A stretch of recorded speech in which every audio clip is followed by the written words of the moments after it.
Barakatha Yahweh, Barakatha Yahweh Shai, Barakatha Yahweh, Barakatha Yahweh Shai, Barakatha Yahweh, Barakatha Yahweh Shai, Bahashem Chakudash.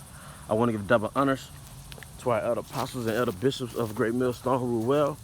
Peace and blessings, health and wellness to the house of David the elect. All right. I was a high spirit way in Judah. And today I want to go into a topic entitled The Laws Were for Managing Paradise. The laws were for managing paradise. And this is really alluding back to the time of Genesis, where Adam, who was the king of the earth, which he came back as Yahushai, right? In his first carnation, all right, he was Adam, all right?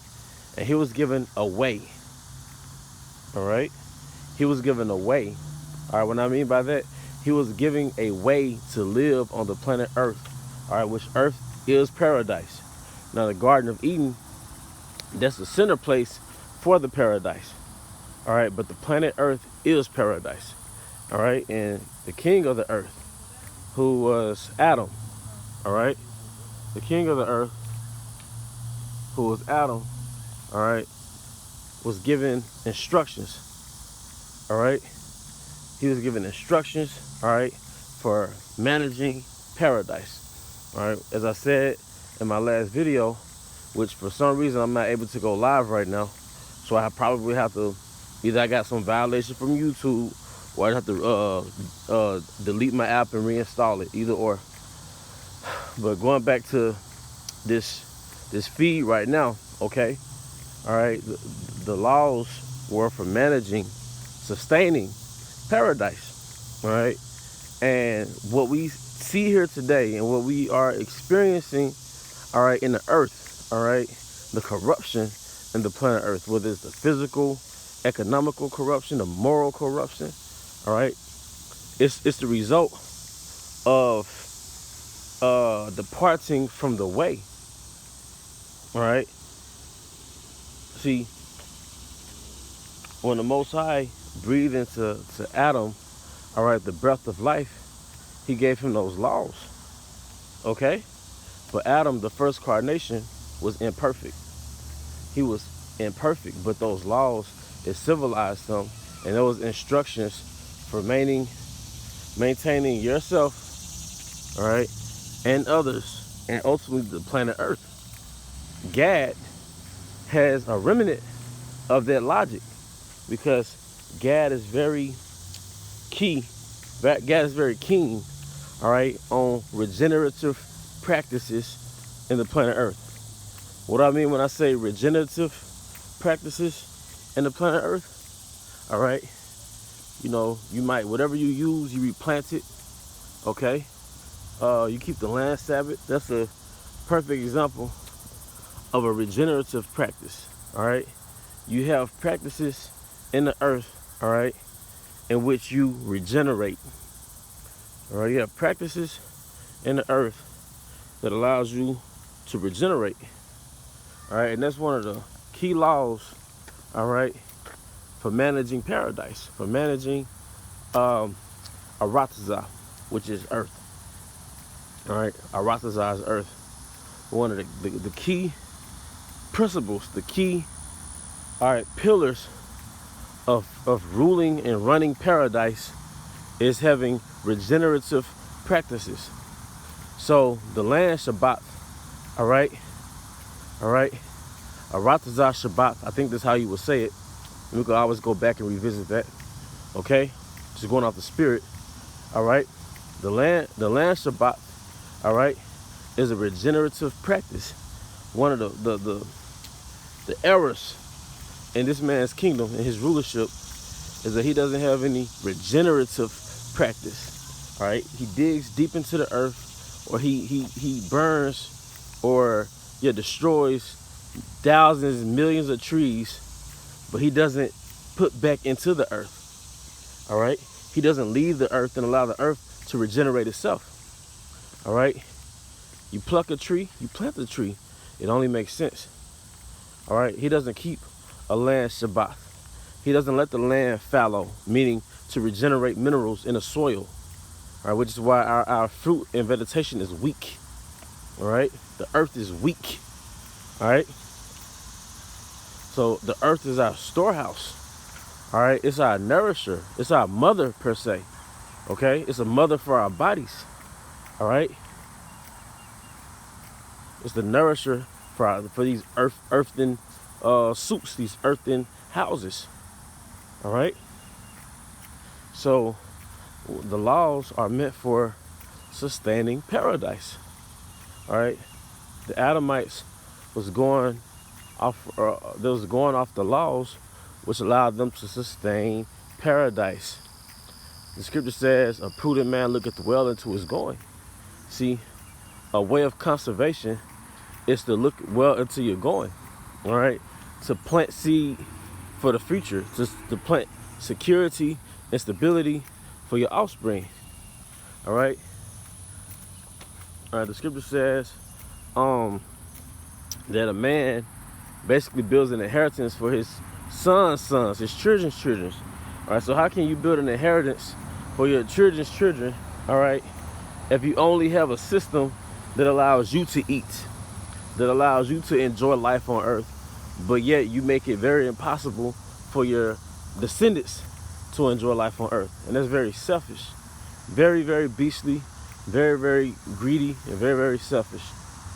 All right, this man, he lacks the element of having a regenerative practice in the earth.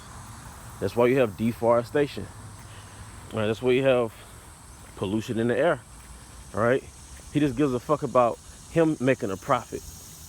He doesn't, and that's why this man's trying to go out of space, because he fucked the planet Earth, man. They refer to the planet Earth in the movie Avatar as a dying planet. They said it in the first movie and they said it in the sequel. Earth is dying. As though she's aging. They say Earth is dying as though it's a natural occurrence. No, you destroy the Earth, man. That's why it says in Revelation, all right, I will destroy him who what? Who destroy the earth. I will destroy them who destroy the earth, man. And you refer to as the hammer. You refer to as the hammer of the earth in the book of Jeremiah. You're the hammer of the earth, because earth is a fishbowl. For example, figuratively speaking, earth is a fishbowl, and if that fishbowl is polluted, the fish start dying. Trust me, I know. Because I got fishbowl, I got fish tanks. All right, if the environment is polluted, then the fish start dying. All right, so you can get all the FRNs you want, you can get all the money, you could be high value, whatever. But nigga, if you can't breathe, because the air is polluted, the fishbowl is polluted, you're gonna eventually die. If the food that you're eating has no life in it, no minerals, because that's what minerals are. That's what nutrients are, is life. Then you're not putting life back in you, then you're gonna die. You see?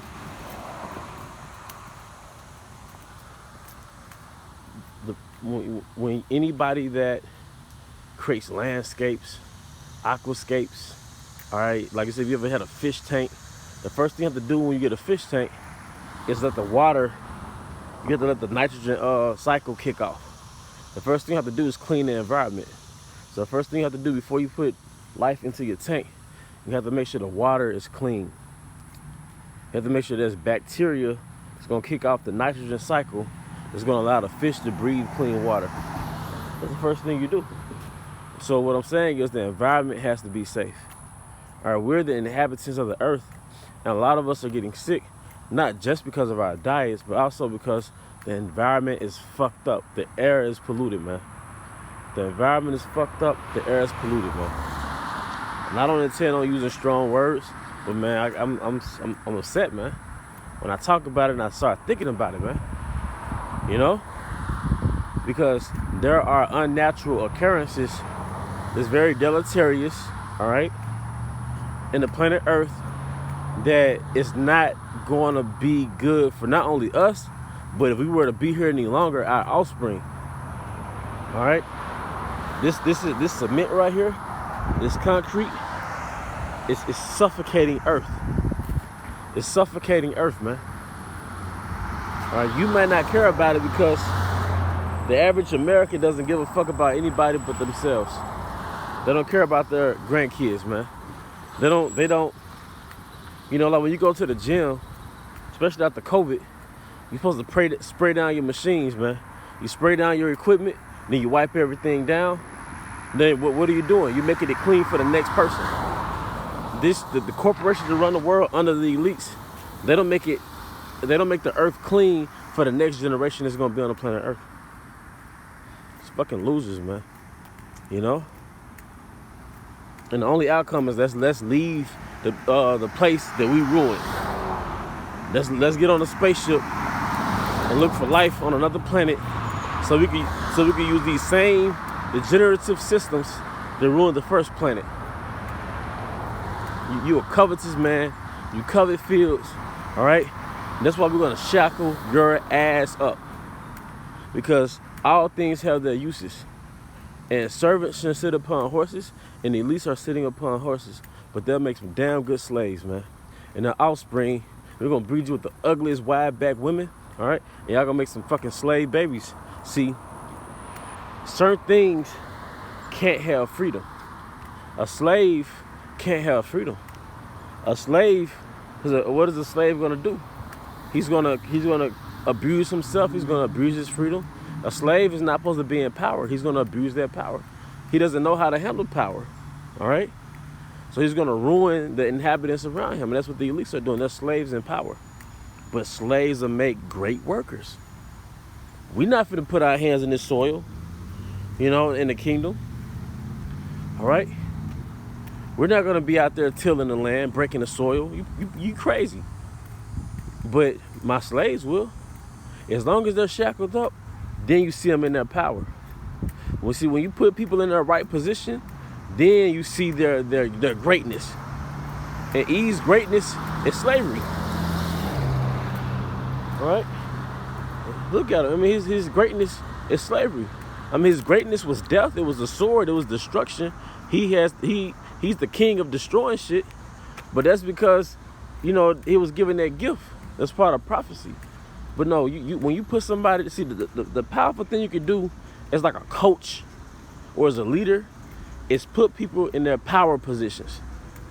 Everybody on earth has a power position. What position can you put them in is going to bring out the best in them? And for E, it's slavery. Because going back to managing paradise, we need people to go into the earth and to get those gemstones out for us. We need people to maintenance it. We need tenants. All right, we need farmers, planters to maintenance the earth and to get those, like I said, those minerals out of the earth. And you're going to be the top one. All right? We need workers, man. You must forget, people are property, man. All right? One thing that comes with land is the people to till the land. All right? If you don't have people to till the land and to maintenance the land, you don't have any power in that land. What can you do with the land? You see?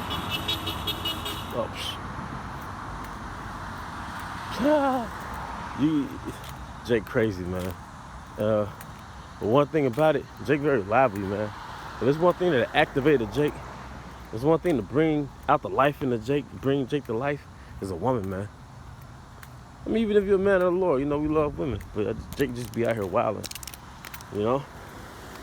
It's one thing to bring Jake back to life, that to resurrect Jake from the dead. Ex-King David, man, is a woman, you know? That's how we knew King David was almost out of there. He was out of there because that young virgin, that little baddie, all right, she couldn't bring him, she couldn't restore him, man. That's how you know Jake. That's how you know a man is an Israelite. How he reacts to women, man. He just kind of animated, you know. That's one way you can know. But going back to the topic, it's a lot. All right. The laws are for maintaining paradise. All right. It's for managing paradise. All right. See, that's why you have philosophies. All right, such as the knowledge of good and evil, all right, which is a philosophy that ultimately destroys paradise. Like the LGBTQ philosophy, all right, the do as thou wilt philosophy, all right, these are laws which ruin paradise, because one uh one source, one of the characteristics, there we go, one of the characteristics of paradise is that it reproduces itself. All right, is that you as a people can reproduce your culture, your race, your nation, your tribe. All right, you reproduce your existence. All right, so how can you have a people reproduce themselves, all right, if they don't reproduce with the opposite gender? All right, there's a spiritual sickness in the earth with these different genders. There's only 2 genders. All right, but it's a spiritual illness in the earth that ruins paradise. All right, but it also ruins people, because you have to reproduce yourself. That's not optional. If it was optional, it wouldn't be given to you in the form of a drive. You have a drive to reproduce yourself. All right, because it's not optional. All right, you have a drive to reproduce your existence. It's not just about pleasure. Pleasure is an incentive to keep doing it. All right, that dopamine rush. All right, it's the pat on the head. Good job, you've reproduced your existence. All right, by bringing in the air to the earth. So when you go back to the earth, all right, going back to the circle of life, you go back to the earth and you become part of the earth. All right, you pour back into the earth, because that's life and death is a regenerative system, the circle of life. When animals die, when we die, you're really supposed to go back to the planet Earth to pour back into the earth, reinvest back into the earth. All right, we're going to have regenerative practices in the planet Earth. Now, the elect are going to be immortal, but just the heathen themselves. All right. So, but how can we have those regenerative practices if you as a people are not regenerating? If you're not recycling your existence? All right, because you got 2 women who want to spend the rest of their lives together, and 2 men who want to spend the rest of their lives together. So how do you bring in heirs? How do you bring in offsprings? How do you bring in a progeny? These are philosophies that were part of the tree of knowledge of good and evil that corrupted paradise. If a woman is not in her natural order as a nourisher, as a mother, as a helpmeet, a aid, A-I-D, a aid, as she's entitled in the garden, all right, and she doesn't give that her nourishing energy, all right, to offspring, all right, but instead she lives a life frivolously in the earth, all right, without order, without structure, just going off her natural devices, how can you bring in families? How can you nourish your families? So if you're not nourishing your families, then how can you reproduce your people? You see? See, your mothers, especially your grandmothers, they didn't think upon themselves to get abortions so they could live their life past their fertile prime, all right, like a Roman, all right. They didn't think of that. They knew when they were little girls that their thing was to grow up and become married women. And the women before them, they knew that they was going to grow up and become married women. And the women before them knew that they were going to grow up and become married women. And this went on for 6,000 years up until the 1960s, all right? Then the philosophies of the garden started to manifest in the earth. The philosophies of the garden started to manifest in the earth. And so we have chaos here. It's chaos, all right? How can we as a people sustain our people when we have philosophies of death? We have street culture. We have philosophies that you're honorable if you got bodies under your belt, if you got murders under your belt. We don't know any physicians, all right, locally or culturally. All right, we don't know any planters. We don't really know any inventors. All right, we don't know any just wise men as a collective that we listen to and live out their way of, and they guide us through the scriptures as a nation. We don't know any of them, but we know the biggest rappers / murderers, man. We love that Cain energy. That drill rap, it ain't nothing but Cain energy, man. That traveling dagger, all right? This is like 2-ball Cain, a traveling dagger. What's a rapper now? He's a traveling dagger. He's a murderer who goes on tour, which means he's traveling, and he's rapping his Cain lyrics, man. He's a traveling sword. He's a traveling murderer. That's what a drill rapper is, man. These little Dirks, these Vons, there's no longer on the planet Earth, to my knowledge. Maybe he is, maybe he isn't. But the point is a traveling daggers, man. All right. So these philosophies had us kicked out of the garden. All right. Now we live in a state of corruption, a state of death, and you can feel it. You can feel it how long our people don't last on the earth. Even during the time of Noah, all right, our lifespan went down to 120 years. Now if you live over 100, it's a miracle. But even at that point, corruption is so permeated in the earth that a lot of jakes are leaving out of here at 50. My pawpaw, my granddad, he didn't make it to 60. I think he died at 55, man. That's crazy. Back then I thought he was an older man, but now I'm in my 30s. I'm like, whoa, man, that's young, man. Corruption, death. Oh, the average Jake is out of here before he's 60, 70 years old. Average Jake doesn't make it to 80, man. Then Jake's then the last 20 years on Earth are painful years. It's years of you losing your body's members. It's years of you just decaying. That's not how it's supposed to be. Because we are in a state of death, and I have reason to believe that when you die, which you really don't die, when your spirit is released from your body, you feel free. It's like a release. It's like whew. And when you go to Yahweh Shema Shai, it's like you're released from two prisons. You're released from the prison of your body, then you're released from the state of the present world. The present state of the world is a prison. And you may not be able to realize it because this is all we know, but once your spirit is released back into the spirit world, you're going to get a sense that you got released from a prison, man. You got released from a dark, low energy, low vibrational, gloomy place, man. All right? Apostle Paul called the spirit world paradise. And he said that over 2,000 years ago when the earth wasn't nearly as messed up. So how much more the spirit world is going to be perceived as paradise if you were to go back in the spirit world now? So I speak as a man, you know, that when you leave this body, you're going to, but it tells you that this body is a chain of darkness. But the state of the planet Earth is another chain of darkness, man. And when you get released from your body and the planet Earth, all right, at this particular time, you're gonna feel free. All right. But yeah, it's one thing to have paradise. It's one thing for the earth to be free. But it's another thing to have laws put in place.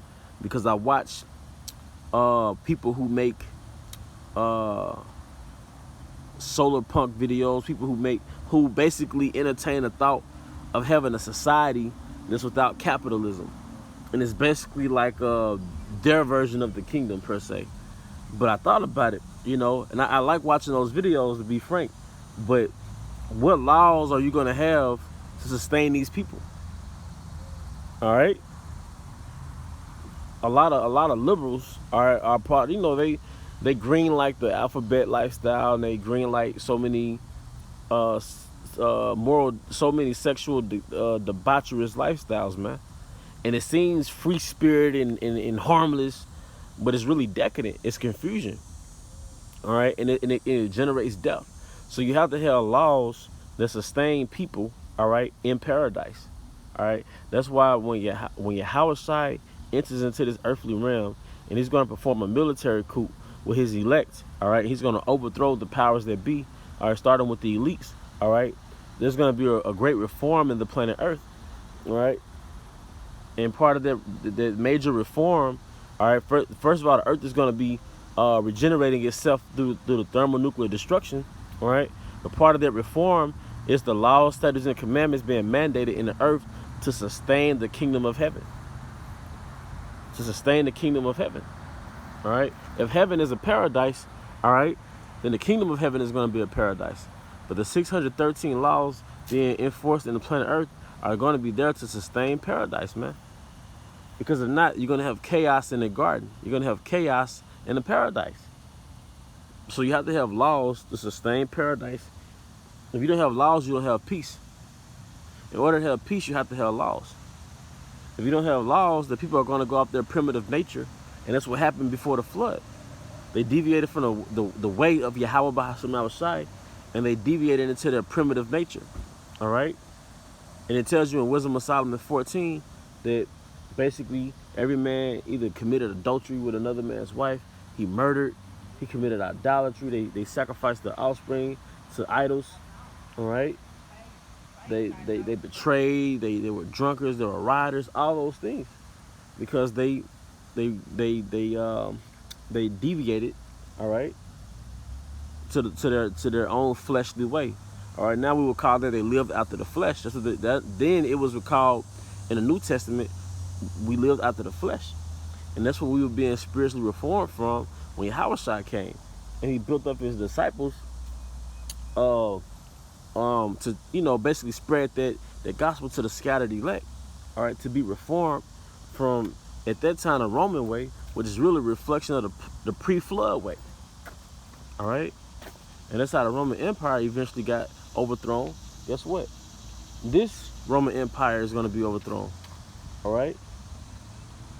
But, with that, I hope you brothers and sisters were edified. The laws are for maintaining paradise. It's for sustaining paradise. It's for managing paradise. All right? And that's the reality of living in a utopian society, is that you need the 613 to sustain that peace on earth, man. Not just some free-spirited liberals going off their natural devices, man. All right? But with that, I hope you brothers and sisters were edified. To the next time, shalom.